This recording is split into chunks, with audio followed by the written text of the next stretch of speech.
Vanoggend so 'n lesingkie wat nou maar los staan van die ander, maar is baie belangrik. Ek het dit al 'n geruime tyd gekry om te gee, maar nou was ek met 'n reekse besig. En dit is daadwerklike geloof versus daadlose geloof. Kyk mooi na die woord, is Afrikaanse woord, daadwerklik. Dit beteken dade en werklikheid. Wat 'n ander werklikheid is daar as waarheid? Dis tog die werklikheid, dis waarheid. As jy nou sou doodgaan en jy is ongered, dan beland jy op 'n plek wat vergelyk kan word met sand. En jy is in 'n droombeswyming, soos wat 'n mens baie keer in 'n nagmerrie droom as jy hardloop, jy kom nie weg nie, of alles val jou aan in demone en so aan.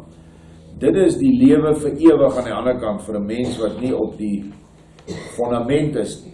Die mens wat op die fondament is, en die fondament is die waarheid, hy is by Yeshua, en hy het 'n waaragtige en 'n werklike lewe aan die ander kant. En hy sien alles vanuit homself, deur die liefde wat hy dan bymekaar gemaak het op aarde. En dit is ons probleem, is dat ons soveel daadlose geloof op hierdie aarde sien, dat ons soveel daadlose geloof in ons volk sien. Ons volk krepeer en sterf van ellende, ontbering, honger. Maar waar is die kerke? Waar is die georganiseerde Christendom? Of waar is die georganiseerde Israeliet gemeentes?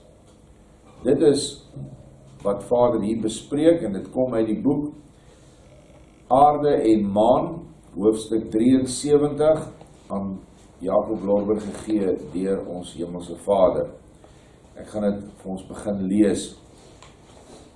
Hy verwys nou na 'n vorige hoofstuk. Dit geld egter nie vir die pausdom nie, maar vir alle sogenaamde sektes en kerkgenootskappe. Want waar nie in sy ware gees en in sy waarheid verkondig word nie, daar heers 'n vals profetedom in plaas van 'n ware kerk. Ook al sê die een of ander sekte, kyk, ek het geen beelde nie, dis moet my belydenis die suiwerste wees. Dan sê ek, beeld of nie beeld nie, dit maak nie saak nie, maar slegs 'n lewe volgens die woord.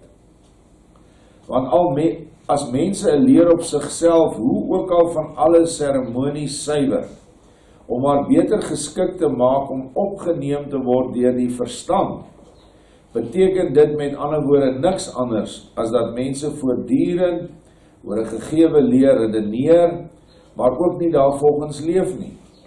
Dit is te vergelyk met iemand wat 'n huis koop en dit voortdurend van binne en van buite skoonmaak en poets, om dit steeds beter geskik te maak vir bewoning. Maar met al die gewerkery kom daar nooit iemand in woon nie. Is die eerste en die beste hut wat voortdurend bewoon word, dan nie beter as so 'n huis nie? Hy praat nou van jou innerlike en van kerke wat altyd voortdurend beter en anders wil wees, maar tog is daar nie lewe daar binne nie. En vergelyk jy dit met 'n huis wat daarom nou al afgehandel is en jy kan in jou eie innerlike huis intrek. So is dit ook met die kerk gestel. Dan is diegene wat een of ander norm het, waarin haar gelowiges 'n houvas vind, nog altyd beter as so 'n kerk waarin maar net gevee en gepoets word. Haar aanhangers staan daarby en sien toe, soos mense wat niks te doen het, wat na die bou van 'n huis kyk, staan en kyk en kleingeestige kritiek uitoefen en opmerkings maak, maar niemand dink daaraan om ten bate van die huisheer ook maar een steen of een skeppie sement aan die besige messelaar uit te reik nie. En die leeglopers beskou hulle self baie beter as die arbeiders. En dit is dinge wat ons self in ons eie lyf en ons eie bas voel, is dat die leeglopers beskou hulle self baie beter as die arbeiders. In steede van dat hulle ook maar 'n ou skeppie sement aanbring en iewers besig raak in hierdie arme volk van ons wat so vertrap is. Een ding wat Yeshua ons beloof het in die nuwe openbaring, dat daar nooit ooit 'n tekort aan armes sal wees nie. Dit moet jy weet. Tot aan die einde sal daar genoeg wees. En dit is ons situasie vandag, is dat die kritiek juis van die leeglopers afkom. Kom ons gaan aan. Kyk, vers 4, dit is nou 'n korrekte beeld van baie kerkgenootskappe. Nou ja, hierdie is 170 jaar gelede gegee. Ons sit daarby ook kerkgenootskappe en gemeentes, wat nou nie meer kerke is nie. Hulle doen uit suiwer voorbereiding en kritiek niks nie. Belaster voortdurend diegene wat nie aan hulle kerkgenootskap of aan hulle dan nou gemeente behoort nie, maak hulle vrolik oor die blindheid van die ander en roep voortdurend, kom hier, sodat ons die splinter uit julle oog kan haal. Maar die balk in hulle eie oog sien hulle glad nie raak. Dit is wel waar dat daar in die Rooms-Katholieke Kerk duisende grove misbruike bestaan. Want dan is daar ook tog baie goed daarin, want mense preek liefde en deemoed daar, en as iemand net dit navolg, sal hy nie verlore gaan nie. Nou, hier kan 'n paar Israeliete nou alweer heeltemal in hulle breakfast verstik. Maar lees wat sê hy hier. Onthou daar is 600 miljoen Rooms-Katholieke mense op die aarde. Dit is so 10 jaar terug se telling. Die kans dat daai mense ooit daar uit sal kom en iewers in 'n Israel gemeente sal beland, is feitelik seer. Want in baie van hierdie lande is die beweging nooit so ver gegaan, die hervorming nie. Maar as mense wat binne in daai kerk sit, liefde en deemoed kan doen, dan is dit baie goed. En hy sê, net dit, nie die beeldaanbidding nie, nie wafers nie al die goed nie. En ek het altyd, in my gees het Vader vir my 'n ou vroukie gewys, sê maar daar in Duitsland, wat daar in een of ander dorpie, haar hele lewe was sy net in die Rooms-Katholieke Kerk.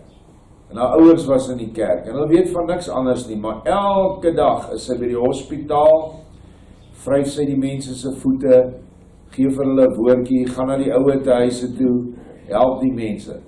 Is so 'n vrou se liefde en geloof dan nie baie meer werd as hierdie leegloper wat heeltyd sit en kritiseer? Ek glo so. Sy het nie die kennis nie, maar kennis kan gewoonlik 'n groot probleem wees vir iemand wat geneig is na geestelike hoogmoed. Dan word kennis eintlik sy struikelblok. En hierdie vrou gaan haar hele lewe lank, sy wil net goed doen aan mense. Maar sy het geen benul van al die dieper dinge nie.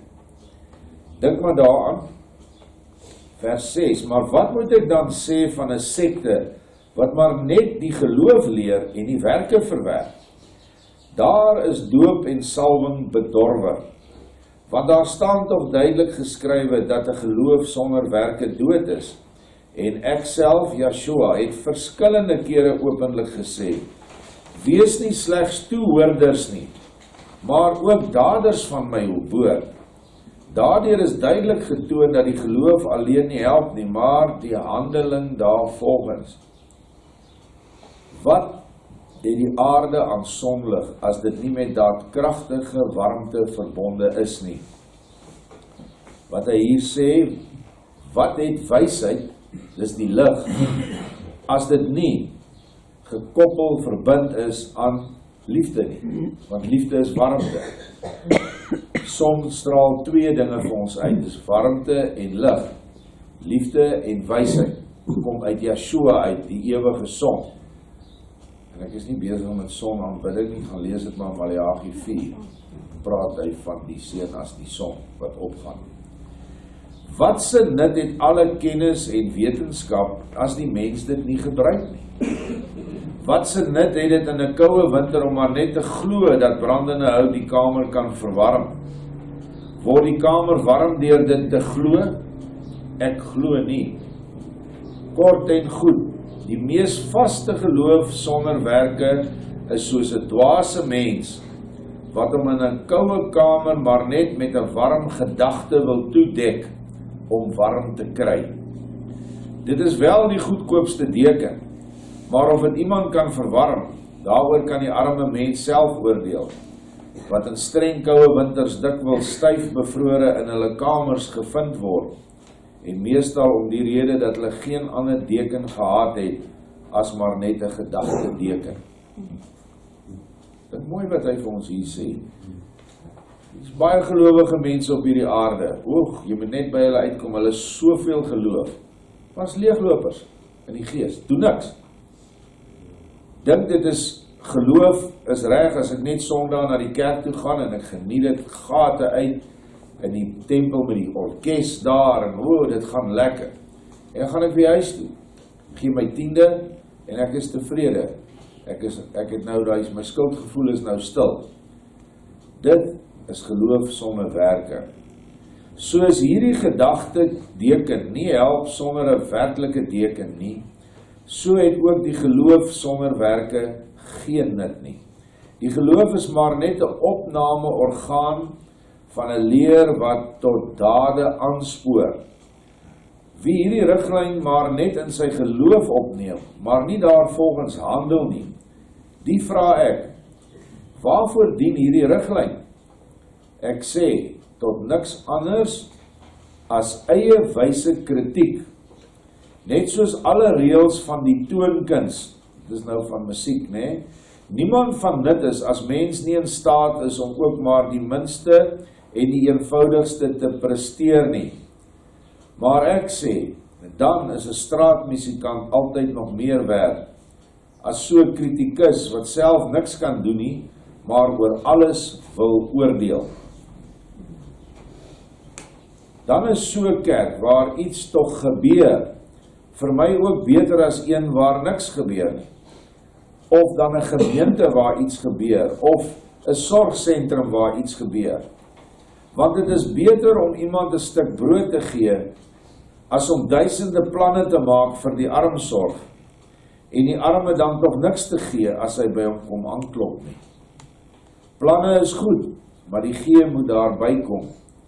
Anders is die geloof weer sonder werk, waardeur die arme mense by die honderde verhonger. Dis tog so logies. Ek het al so baie planne gehoor. Een van die beste planne wat ek nou al seker 10 keer plus gehoor het is, my oom, as ek die lotto wen, jy sien hoeveel geld gee ek jou. Maar hy kry miskien 'n paar R100 'n week of 'n maand, maar hy het nog nooit gedink om 10% van dit vir die Vader te gee nie. Nie vir my nie, vir die Vader. So daai tipe ou gaan in elk geval, as hy die lotto kry, sien hom in elk geval nooit ooit weer nie. Baie van hierdie mense wat sulke beloftes gemaak het toe ook baie goed geërf. Dis mense wat hier weg is wat al miljoene geërf het. Jy het maar net gehoor van hulle miljoene in die groot huis wat hulle onder in Mosselbaai en onder die Kaap gebou het. Nooit weer van die beloftes nie. Ander beloftes wat ek ook baie gehoor het, is ouens wat uit die tronk kom. In die afgelope 27 jaar het ons baie van hulle hier gehelp. En alles daar binne, die beloftes. Oom, as ek net hier uitkom, ek gaan die Vader dien, ek gaan niks meer doen nie. Net die Vader. Dankie oom dat jy hier kom en ons gaan net die Vader dien. Nou ja, van hulle, miskien 2, wat ek van weet, het werklik die pad gevat. Pad geloop. Vanuit sekerlik honderde. So, dink maar waar val jy in en waar pas jy in? En gee eerder vir iemand 'n stuk brood. Raak besig met dit wat jy kan doen. Dalk is dit net 'n bord kos. Deel hom. Dan is dit meer werd as al die planne om die hele land se armes te help. En niks gebeur nie. Wie egter korrek wil lewe, kan dit in elke kerk doen, want die vernaamste reël is, ondersoek alles en behou die goeie. As jy 'n kind gebad het, gooi dan die badwater weg, maar hou die kind. En die kind is die liefde. Dink bietjie daaraan. Ons praat baie van kind met die badwater uitgooi. Die kind is die liefde. Die badwater is die valse leerstellings.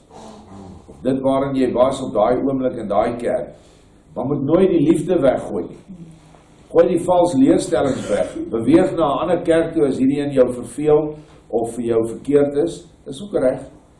Onthou nie al die mense is op die vlak waarin ons is wat nou van kerke verlos is nie. Daar's nog miljoene mense in die kerk. In hierdie land honderde duisende boere en Afrikaners is nog in kerke. Maar hulle moet nie meer passief daar wees nie. Ek sê vir niemand, word katholiek of word protestant of word 'n Griek nie. Maar waar iemand is, dit moet hy bly, as hy dit wil. Laat hy wees wat hy wil. Maar laat hy 'n werksame Christen of gelowige dan wees. En dit in gees en waarheid. Want elkeen kan, as hy dit wil, die suiwer woord van God besit. Terug na die vorige vers, hoekom sê hy, sit in die kerk, as jy nou nog daar wil wees, maar doen die liefde. Wat doen die liefde dan? Die liefde bring 'n groei saam. En die oomblik as jy groei in wysheid en in krag, sal jy begin agterkom, maar is iets verkeerd in hierdie plek waar ek nou is. Dis nie die regte plek nie. En dan sal die baba, die liefde, sal dan sorg dat jy na 'n beter en 'n plek toe gaan waar jy dan meer kos kry. So baie mense vir my al gesê het, hoe hulle deur kerke gegaan het, van die een na die ander, na die ander, na die ander, tot uiteindelik hulle kom by Vader, by Yeshua, die waarheid. So, dink maar daaraan, die suiwer woord kry jy deur die liefde te doen. Vers 15, ek is nie soos 'n patriarg, en ook nie soos 'n paus, en nie soos 'n superintendent, en nie soos 'n biskop nie. Maar ek is soos 'n baie goeie en regverdige vader vir al my kinders. En is verheug as hulle werk en wetywer in die liefde. Maar ek hou nie daarvan dat hulle mekaar verdwaase uitmaak nie en dat elkeen van hulle die wysste en onfeilbaarste wil wees met suiwer redenering en daarby niks doen nie. En is dit nie maar hoe ons volkie se geesteslewe is nie? Doen is daar maar min, maar redeneer en beklei en twis. Gaan kyk maar net op Facebook, gaan kyk op WhatsApp groepe. Dit is waarvan ons hou, praat nou van ons volk. En dit is verkeerd. Vader wil hê ons moet in die liefde moet ons werk. Dit is die belangrike. My ryk is 'n ryk van die hoogste werksaamheid, maar geen ryk van niks doenende, eie wyse luiaards nie. Want ek het nie vir die apostels gesê, bly tuis, dink en pieker en pyns oor my leer nie, maar gaan die wêreld in. Dis harde woorde. Dit is so hartseer dat selfs in eie geleedere hierdie dinge begin posvat het by ons. Dat dit 'n gepieker en 'n gepyns oor alles wat 'n mens doen. In plaas van almal van ons gaan die wêreld in. Ons hoef nie hier op hierdie plek mekaar te pla nie. Hier is natuurlik baie mense wat ons kan bedien, maar daar's nog meer daar buite. Met elke brood wat jy vir iemand gee, kan jy die stukkie van die evangelie uitdra. Vers 17, ek sê ook vir alle saliges, daar moet gewerk word, want die oes is altyd groter as die aantal arbeiders. Daarom is dit ook beter om in een of ander ordening besig te wees, as om slegs die suiwerste geloof te hê. En om te handel volgens my leer is dan sekerlik oneindig baie beter, as om die hele Bybel uit die kop te ken en te glo. Die suiwer geloofsmens is gelyk aan die een wat sy talent begrawe het. As iemand egter maar weinig van die skrif weet, maar daarvolgens handel, hy is gelyk aan hom wat oor die weinige 'n getroue beheerder was, en oor baie aangestel is. Uit dit wat tot nou toe gesê is, sal elkeen wat van goeie wil is, sekerlik maklik kan uitmaak wat hy moet doen om 'n goeie mens te word. Wat hy met sy werkkrag moet kies en vermy, dit is hier sonhelder uiteengesit. Hiermee is alles van alle kante belig en daarom, amen. Ek dink Joshua het dit vir ons uiters duidelik hier gestel. En dit is wat vir julle wat nie ingekom het by ons, jy is miskien 'n week of 2 of 'n paar maande hier, en baie keer die kennis wat hier gedeel word, maak dit jou kop draai. Waar en wanneer, dis wat mense vir my kom sê, hoe gaan ek ooit al hierdie kennis kry? En hier sê Joshua, los dit vir eers. Moenie jou daaroor bekommer nie. Begin te handel volgens die woord. Dit beteken die basiese goed in die 4 evangelies. Dis al wat jy hoef te ken, as jy begin doen. En deur die doen, raak jy dan baie meer wys, as wat jy gaan word deur te studeer. Regtig, dit is iets wat jy dadelik kan begin doen. Begin die liefde vir jou naaste en jouself opwek. Mense wat jy nie van hou nie of haat, begin in jouself daai stukkie liefde te soek, dat jy kan sê, maar daar is iets goeds in hierdie mens, en ek moet net vir dit kyk, en dan moet ek hierdie persoon lief hê. Dit is al baie meer as hoofstukke en boeke in die Bybel wat jy deurgelees het. Want dit bring jou nie na jou ewige huis nie. Min mense verstaan hoekom Joshua hierdie leer gee. Joshua is lief vir al die kinders in die kerk. Dis ons wat nie altyd vir hulle lief is nie. Maar vir hom is almal belangrik op elkeen se vlak. Net soos wat 'n ma net so lief is vir die baba in die doeke as vir die kind wat 21 jaar oud is. En dit is dan wat 'n mens in hierdie leer wat hy nou vir ons hier gegee het, moet 'n mens eintlik juig en bly wees as kerkmense besig is met naaste liefde werk in hulle volk. En dan moet 'n mens hulle ondersteun. En dit is wat ons baie hier kry by ons op die plaas. Hier kom alle kerke, allerhande kerke se mense kom hier in. Van Rooms-Katoliek af tot die AP Kerk, NG Kerk, AGS Kerk. Hulle kom, hulle bring vir ons goed, bring vir ons kos. Hulle lidmate boer en hulle gee vir ons omdat ons die volk help. Maar hy is nie in ons geloof so sê nie. Hy is nie dogter van Sion nie. Baie van hulle weet nie eers wat ons voorstaan nie, en wil ook nie eintlik daar gaan nie. Nou, wanneer die liefde gedoen word op enige vlak, al is dit nou op graad 1 vlak van 'n persoon wat net die basiese goed in die kerk ken, dan is daar iets wat besig is om met sy innerlike te gebeur. Die liefde en die hulp aan sy naaste veroorsaak dat hy lig kry.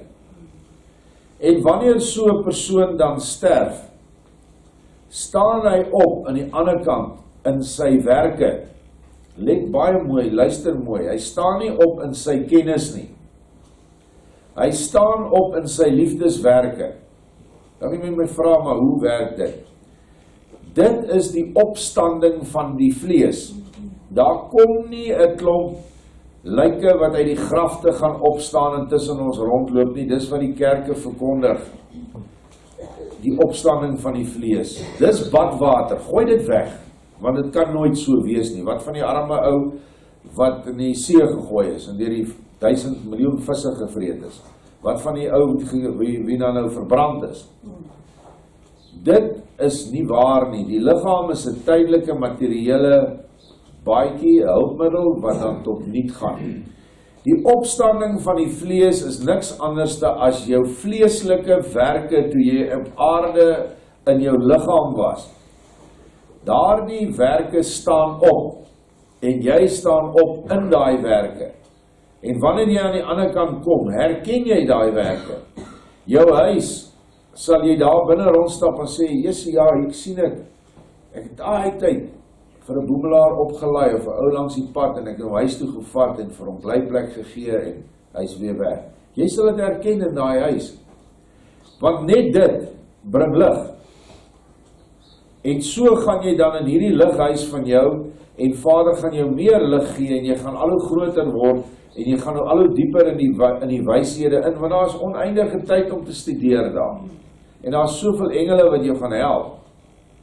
Maar as jy nie daar kom nie, dan gaan jy baie lank sukkel of nooit vanuit die hel van jou eie liefde aan die ander kant kan streef na iets beters.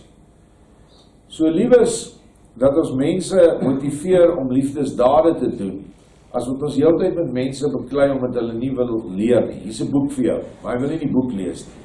Hier is bandjies vir jou, luister dit, maar hy wil dit nie luister nie, hy is nie lus daarvoor nie. Hy is nie op baie vlak nie, hy het nog nie 'n honger vir die woord nie. Leer hom dan eerder en help hom om in die liefde werksaam te wees, want dit is eintlik baie maklik.